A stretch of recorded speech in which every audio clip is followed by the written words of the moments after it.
Cabdullaahi Xuseen Gacal, Khaliif Cilmi Siyaad iyo Cabdi Cusmaan Jaliil waxay ahaayeen debleydii weerarka ku qaaday ciidamo isugu jiro xoogga dalka iyo weliba Niza oo safar socdaal ah ku mareeyay wadada isku xirta Galgaduud iyo Hiiraan. 24kii bishii 3aad sanadani aan ku jirno ayaa saddexdan eedaysana ay ahayd markii ay isku dayeen in ay dhibaato gaarsiiyaan ciidamadani oo safar u ahaa caasimada maamulkaasi Galmudug ee Dhuusamareeb. Kadib markii ay gaareen deegaanka Bacda ee hoos yimaada degmada Matabaan ee gobolka Hiiraan ayaa ciidamada si lama filaan ah ugu warheleen dhawaqa rasaasta ee ay soo ridayeen debleydani. rasaastii ay isweedaarsadeen ciidamada dawladda iyo weliba debleydan hubaysan ayaa waxaa ku geeriyooday hooyo Dahaba Macow Dhoore iyo weliba Nashaad Cabdi Salaad Gaabow oo ayeeyo ay u ahayd hooyo Dahabo.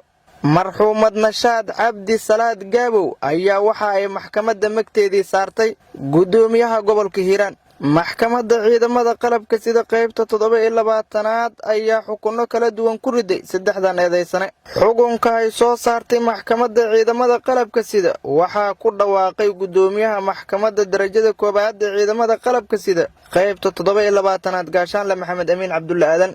markay dhageysatay maragii la horkeenay maxkamadda oo ka hor cadeeyay in eedaysanaha koowaad Cabdullaahi Xuseen Gacal uu ahaa ninka xabadda bilaabay sababna uu ahaa in meesha uu dagaal ka dhaco kuna dhintaan marxuumiinta sare ku xusan.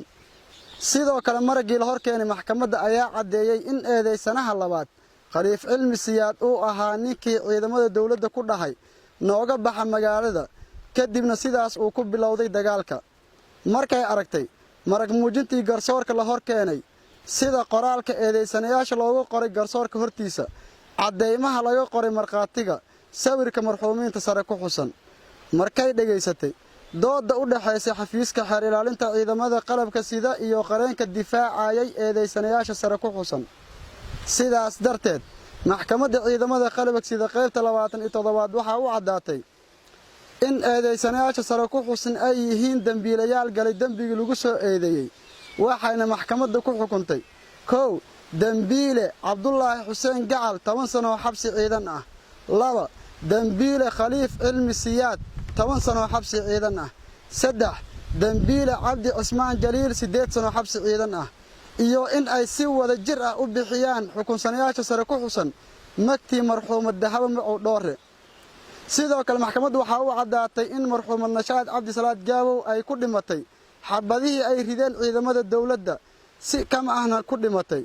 magteedana waxa bixinaya gudoomiyaha gobolka Hiiraan maadaama askarta ayaga waajibkooda gudanaya khaladkaas ka dhacay.